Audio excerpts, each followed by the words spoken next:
is going on, muln fans? Welcome back to the channel. Let's talk about a little bit of news. Let's look at the ortex. Let's look at the charts. I'll show you what I'm looking at. I'll give you a little bit of thought process, and we'll go from there. So all in all, I think that was a pretty beautiful day. I'm not mad. I enjoy where we are, and if you guys got in at 22.5 with the channel, hey, you are green again. Have a stinking trading plan. All right, so we partnered up. We got this on the muln website that they partner with Loop Global to deploy EV charging solutions, including a public DC fast charging network and residential offerings. So I like the sounds of that. That's one of the things I think that makes Tesla what Tesla is. There's many options for charging, whether you're traveling or you're at home, and you have a way to be able to travel outside of your home or 200-mile radius or whatever they're offering to be able to charge your car and continue going. So that's going to be a big battle for, I think, a lot of the EVs. So this is nice to see that they're working on some sort of partnership to be able to offer that. Looking at what they say, the partnership will combine muln Automotive's expertise in electric vehicle design and engineering with Loop's expertise in electric vehicle charging infrastructure to offer a comprehensive solution for businesses, municipalities, and residential EV drivers looking to deploy seamless and reliable EV charging stations. So it's going to obviously support both level 1, level 2 DC fast charging. In addition, the companies are teaming up to finance and/or own and operate EV charging infrastructures through Loop's unique financing program called the Loop Impact Fund. I have not looked into this too much to see exactly what all is involved there, but it says basically a turnkey installation of EV charging infrastructure at zero down. So utilizing a portion of the estimated monthly charging revenue to pay for the upgrades over a fixed term. What do they say? Let's see what DM says. He says, our partnership with Loop will not only enable us to provide turnkey EV charging solutions to our customers, but also the Loop Impact Fund commitment is an opportunity to provide our customers with potential cash flow positive alternative financing when implementing the muln EV charging network powered by Loop. In addition to being highly strategic, this partnership aligns with our goal of end-to-end efficiency to make owning a muln EV much more user-friendly. Yeah, exactly what we need, right? We need user-friendly. We have gas stations everywhere.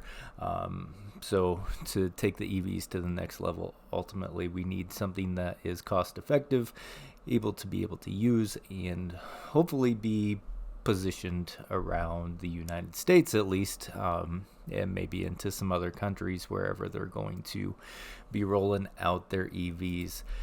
How's our short interest looking? Live short interest percent of the free float coming in at 14.37%. Live short interest 213.62 million, going up just a little bit. Utilization still at 100, been at 100, it's probably going to stay at 100, so we're still there. Cost to borrow average 21.45%, getting better, getting a lot better. There's some demand to hold it down or where it is, so we're starting to see that impact kind of come into play.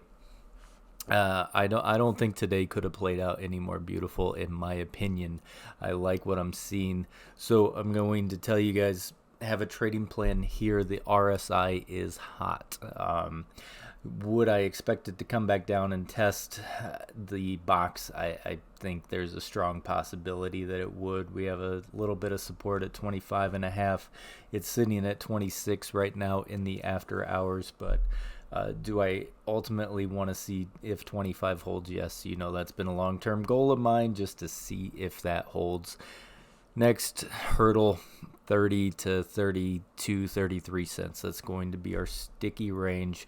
If we can get back in there and above there, I think we are doing something. Now, there's not a whole lot of days before December 23rd. That's why I'm telling you, have a trading plan, put it in place. If you need to, set your stop loss so you don't even have to think about it whenever the time comes and you think, oh, what if do what you want. You have to make your own decision. I'm just a YouTuber. It's not financial advice. I have no direct connection with muln. other than the technicals that I'm looking at, and just, throwing out there as a diary that you all can enjoy if you want to. So keep an eye on it, but look at the RSI, guys. It's 30-minute. We took a little bit of a breather back down to 72 on the 1 hour. Where we sitting, we're pretty high right now, 73 on the 1 hour.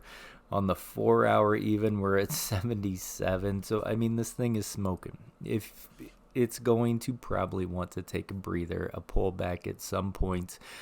Some of these plays will run 75, 85s before they want to give out and take that break. But I'm just telling you, we are awfully close to being at the point where it might say, hey, we need to cool off just a little bit. So let's see what happens on the daily. Looking great. Honestly, we're back into bullish territory. We are sitting up there at 54 on the RSI on the daily. So can't ask for a whole lot more. I mean, even the 5-minute, it's cooled off, and we're still holding pretty well. And it's only cooled off back down to that bullish territory of staying a little bit positive for us in the 52 range. So I do like it. I like everything that's going on, but I do want everybody to have some sort of trading plan put in place at this point. Now, at least that you're back to green, hopefully. And if you're long term, you're long term. But we are going to have that vote come out, and it is going to make an impact on us one way or another, whether you want to believe it, admit it, or not. It is, right? So dilution's going to hurt us at some point in the future if that vote goes through. We know reverse split can be pushed off, but will it?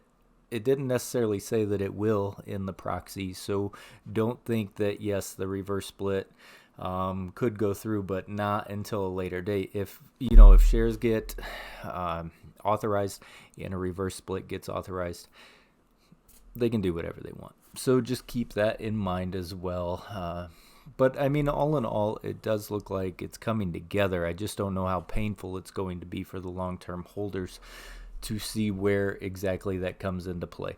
So let's continue to see how it moves. We got FOMC out of the way. I think the SPY was still holding around 400. Powell was pretty hawkish. I'm not going to beat around the bush. I didn't enjoy a lot of his comments. We'll see what big money wants to do. I don't know. I'm not an economist, but I do know that they put a lot of emphasis on what Powell says, and he was not backing down. He's like, we will continue to hold these rates as high as we need to for as long as we need to, and that's something that we need to consider as well, because that will have an impact on the overall markets. Big money's not going to totally ignore it. So let's see if we see any signs or anything that indicates that maybe inflation is getting under control and things are coming back to normal. But what do we have? We have just a handful of trading days left, I think, until that vote actually comes out. So let's see where it goes between now and then. That's why I'm strongly emphasizing have a trading plan right now. And it just because you consider an option or two at this point doesn't mean that you don't like the stock. There is always an opportunity to come back in whenever you see the time is right, or you hear what you want to hear, or you see what you want to see. So just keep that in mind, because we're going into a gamble. It's going to be 100% gamble what happens after the vote goes through, and I think we all know which way the vote's going to go. So you got my levels. You saw the ortex. You got the news. All in all, it's coming together as a company, but how long is that road going to be? I think some of us are going to find out how long and exciting or lackluster the journey is to being able to put the car on the road. So as of right now, above the volume gaps, which is nice. We're going to have some trading up in here. You can see that the selling's definitely outweighing the buying interest between this range. So might be a little bit difficult to get through. Let's see if they drop a little bit more news for us tomorrow. These news catalysts have been nice. Might be pushing us in the right direction, at least, coming into that vote. Let's see where we get to, and we will go from there, guys. I hope you had a good day in the markets overall. whatever. I mean, it was a fun day, even if you're just in muln. So let's continue to watch it. Let's see what it does. As always, stay golden, people, and may your accounts stay green.